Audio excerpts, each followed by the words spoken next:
Pax Vobis, salam damai dan sejahtera. Seperti yang saya katakan di video sebelumnya, ada 3 alasan penting mengapa gerakan karismatik Katolik tidak berasal dari Roh Kudus.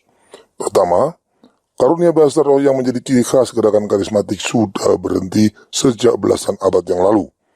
Kedua, gerakan karismatik Katolik berasal dari gerakan Pentakosta yang ada di luar gereja Katolik. Dan ketiga, adanya semangat kumbaya yang ekumenis di dalam gerakan ini. 2 alasan yang pertama sudah saya bahas di video sebelumnya. Di video ini kita akan membahas alasan yang ketiga. Untuk memahami mengapa adanya semangat kumbaya yang ekumenis ini menjadi tanda yang pasti bahwa gerakan karismatik Katolik bukan berasal dari Roh Kudus, saya akan mengajak Anda untuk melihat fenomena berbagai gerakan spiritual di luar Kristen. Gerakan-gerakan spiritual tersebut juga memiliki kecenderungan semangat yang sama. Kebetulan beberapa tahun yang lalu saya pernah menjadi praktisi berbagai kegiatan spiritual non-Kristen. Seperti misalnya mengikuti kebatinan Islam, mempelajari yoga kriya, meditasi zen, dan juga tenaga prana.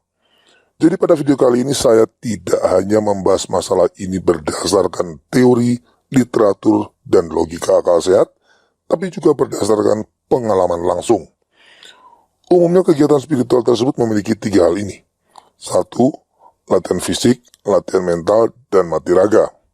Yang kedua, transfer energi atau roh. Dan ketiga, kemampuan daya batin. Bentuk dan namanya bisa berbeda-beda pada tiap kelompok atau aliran spiritual, tapi esensinya kurang lebih sama. Latihan fisik, latihan mental, berbagai macam latihan konsentrasi dan pernafasan, dan berbagai upaya mati raga ditujukan untuk meningkatkan sensitivitas fisik dan psikis seseorang terhadap energi gaib.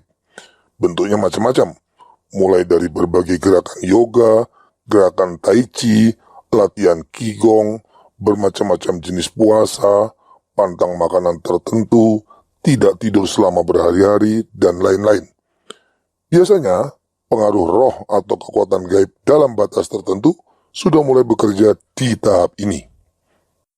Setelah proses latihan dan mati raga dianggap cukup, selanjutnya seorang murid akan masuk ke tahap transfer energi. Kadang ada juga kelompok spiritual yang memberikan kekuatan gaib secara instan dengan cara langsung masuk ke tahapan transfer energi tanpa melalui tahap latihan ataupun mati raga.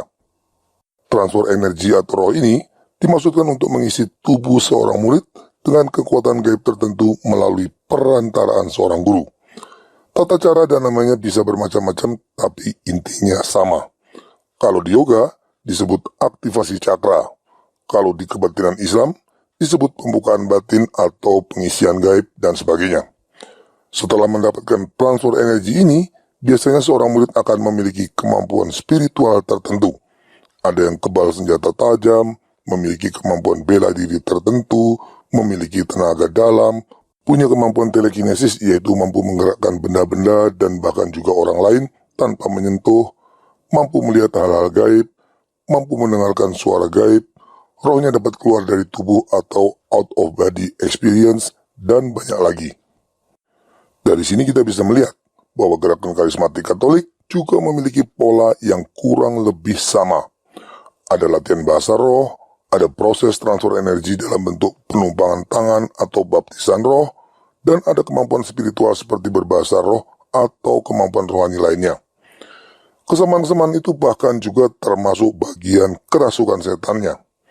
Di video yang lalu ketika saya memberikan fakta soal kerasukan setan yang terjadi setelah latihan bahasa roh, ada pendukung karismatik yang berkomentar hal itu terjadi akibat orang tersebut sudah terikat oleh kuasa gelap sebelumnya. Menurut mereka, kuasa gelap yang sudah ada sebelumnya itulah yang termanifestasi dalam bentuk kerasukan akibat kehadiran Roh Kudus saat latihan bahasa roh, penumpangan tangan, atau saat pencurahan roh. Jadi menurut mereka kasus kerasukan yang terjadi justru menjadi bukti dari adanya karya Roh Kudus.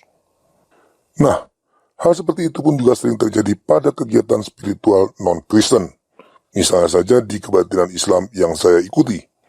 Jika ada murid yang sebelumnya pernah berguru di tempat lain, pada saat seorang guru melakukan pembukaan batin, biasanya roh yang ada di dalam tubuh orang tersebut juga bermanifestasi dan melawan dalam bentuk kerasukan setan. Kira-kira situasinya mirip dengan apa yang terjadi pada acara-acara ruqyah yang ada di TV. Dengan demikian, tak ada bukti bahwa kerasukan setan yang terjadi pada gerakan karismatik Katolik adalah akibat kehadiran Roh Kudus. Kenyataannya, roh yang ada pada Pak Kiai dalam acara ruqyah di TV, roh yang ada pada guru kebatinan Islam, atau roh yang ada pada guru yoga juga menimbulkan fenomena kerasukan setan yang sama. Malah itu menunjukkan kelas gerakan karismatik Katolik ternyata ada pada level yang sama dengan kegiatan ruqyah dan kegiatan-kegiatan klinik lain di luar gereja. Sekarang saya akan menjelaskan sebuah ciri khas yang secara umum ada pada kegiatan spiritual non-Kristen yang ternyata juga melekat kuat pada gerakan karismatik, baik itu di kelompok Pentakosta maupun di Katolik.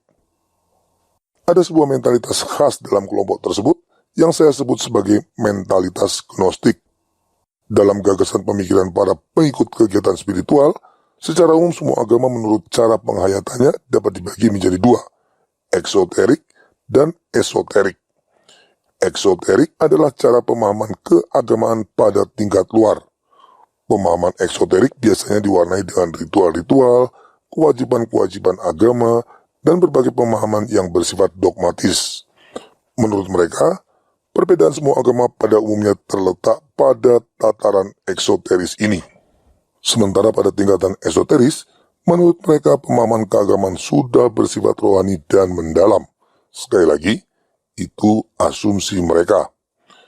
Pada tingkat esoteris ini perbedaan-perbedaan yang ada pada setiap agama konon menjadi tidak berarti karena semuanya akan dibawa pada kesadaran akan roh Allah yang satu dan sama.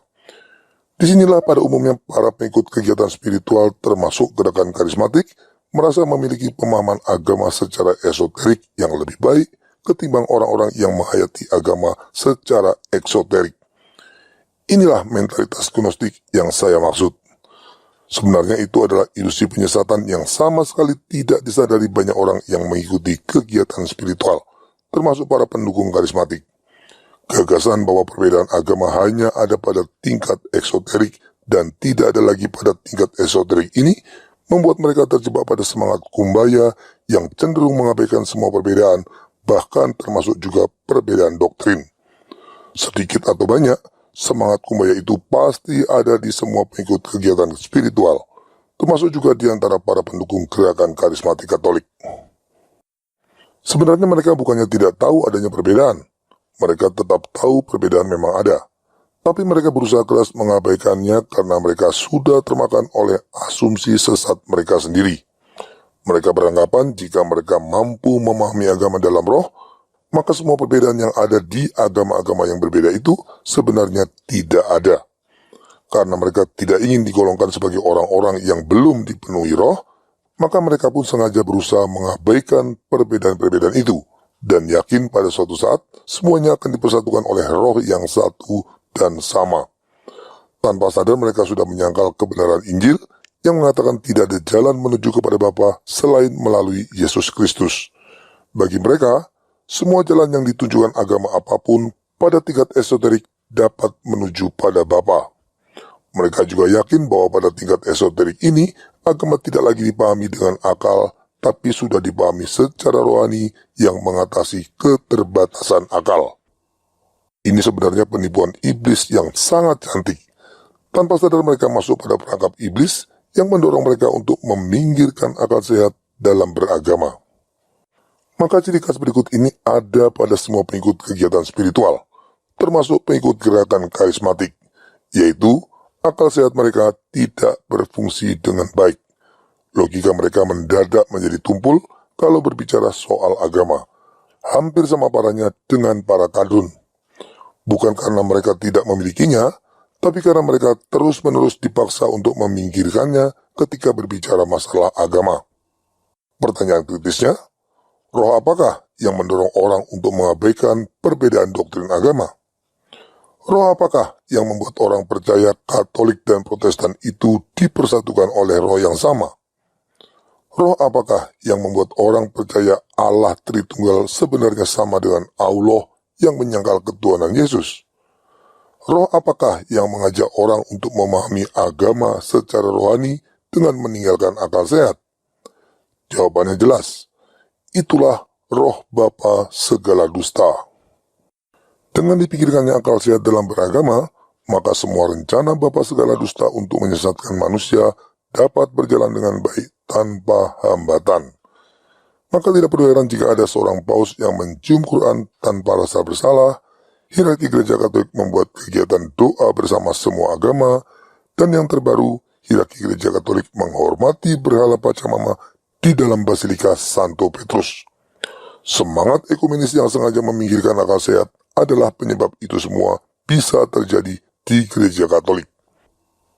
Jadi dengan melihat adanya mentalitas gnostik dan semangat kumbaya yang sangat melekat dalam gerakan karismatik, kita bisa memastikan bahwa gerakan karismatik Katolik berasal dari bapa segala dusta. Mengapa demikian? Jawabannya, karena ekumenisme pada akhirnya bertujuan untuk membangun persatuan semua agama yang berbeda-beda ajaran dalam sebuah agama global. Itulah rencana iblis sang bapa segala dusta, dan itu jelas bertentangan dengan kehendak Tuhan. Dalam Injil Tuhan kita berkata, "Siapa tidak bersama aku, ia melawan aku, dan siapa tidak mengumpulkan bersama aku, ia mencerai-beraikan." Injil Lukas bab 11 ayat 23. Ungkapan mengumpulkan bersama aku adalah membangun persatuan berdasarkan kebenaran, karena Yesus adalah kebenaran. Jelas ini bukan membangun persatuan yang sengaja mengabaikan kebenaran seperti pada persatuan ekumenis. Tuhan ingin membangun kerajaannya di mana hanya ada satu ajaran kebenaran absolut dan tidak ada satu doktrin yang berbeda dari kebenaran boleh ada di dalamnya. Semua orang yang beragama lain atau beragama Kristen namun memiliki doktrin berbeda dengan Gereja Katolik harus meninggalkan ajaran dan doktrin mereka yang keliru untuk dapat bersatu di dalam kerajaan Allah. Dengan memahami ini, kita akan tahu bahwa semua yang berbau ekumenisme pasti berasal dari kuasa gelap. Maka gerakan karismatik Katolik yang secara intrinsik memiliki semangat kumbaya yang ekumenis pasti berasal dari kuasa gelap. Saya yakin para pendukung gerakan karismatik akan sulit sekali untuk membantah ini. Sekarang saya akan merangkum kembali ketiga alasan penting yang menjadi dasar bagi kita untuk meyakini gerakan karismatik berasal dari kuasa gelap. Yang pertama, karunia bahasa roh yang disebut-sebut oleh Rasul Paulus sudah berakhir karena Gereja Katolik sudah tidak membutuhkan lagi karunia kekanak-kanakan semacam itu. Rasul Paulus sendiri yang menulis, bahasa roh akan berhenti. Surat Korintus yang pertama, bab 13 ayat 8. Santo Agustinus dalam perdebatannya dengan kaum Donatis juga mengatakan gereja sudah tidak membutuhkan lagi karunia bahasa roh. Selain itu, fakta sejarah menunjukkan sejak abad keempat bahasa roh memang sudah tidak terdengar lagi. Maka seperti juga mana yang tidak lagi turun kepada bangsa Israel setelah mereka sampai di tanah terjanji, demikian juga bahasa roh tidak lagi diberikan setelah gereja makin bertumbuh dewasa. Seorang pendukung gerakan karismatik mencoba membantah ini dengan menunjukkan sebuah tulisan yang menyatakan Santo Fransiskus Xaverius memiliki karunia bahasa roh dan menggunakannya untuk mewartakan Injil kepada berbagai bangsa. Sayangnya karunia yang dimiliki Santo Fransiskus Xaverius itu tidak sama dengan bahasa roh yang dimaksud oleh Rasul Paulus dan menjadi rujukan dalam gerakan karismatik. Karunia yang dimiliki Santo Fransiskus Xaverius lebih dekat pada karunia berbahasa asing yang didapat oleh para rasul saat Pentakosta. Karena penulisnya mencampur adukan karunia berbahasa asing dalam Kisah Para Rasul bab 2 ayat 4 dan karunia bahasa roh yang dimaksudkan oleh Rasul Paulus, maka tentunya teks tersebut tidak dapat dipercaya. Fakta karunia bahasa roh sudah berakhir karena gereja sudah tidak membutuhkannya, tetap tidak terbantah. Dengan demikian karunia bahasa roh yang ada dalam gerakan karismatik tentunya tidak berasal dari Roh Kudus. Yang kedua, gerakan karismatik ini berasal dari luar Gereja Katolik. Upaya pendukung karismatik yang ingin menunjukkan gerakan karismatik berakar dari keinginan Paus Leo ke-13 untuk membuka gereja pada karya Roh Kudus sudah saya bantah telak di video sebelumnya. Jadi faktanya memang gerakan ini berasal dari gerakan Pentakosta yang bahkan oleh kelompok Lutheran di Jerman sejak tahun 1909 sudah dinyatakan berasal dari kuasa gelap. Maka mustahil gerakan karismatik ini berasal dari Roh Kudus. Jika kedua alasan sebelumnya menegaskan gerakan karismatik berasal dari kuasa gelap, di video ini saya juga menunjukkan bahwa gerakan karismatik selaras dengan agenda iblis. Adanya semangat kumbaya yang ekumenis pada gerakan karismatik menunjukkan gerakan ini juga selaras dengan agenda iblis yang ingin membangun sebuah agama global melalui semangat ekumenisme.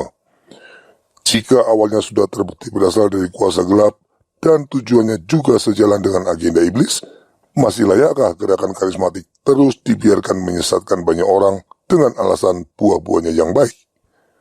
Rasul Paulus mengajarkan, kita tidak bisa mengharapkan buah yang baik dari sesuatu yang jahat, seperti yang tertulis dalam surat Roma bab 3 ayat 8. Maka kita pun tidak bisa mengharapkan buah yang baik dari gerakan karismatik Katolik, karena gerakan tersebut sudah amat jelas berasal dari kuasa gelap.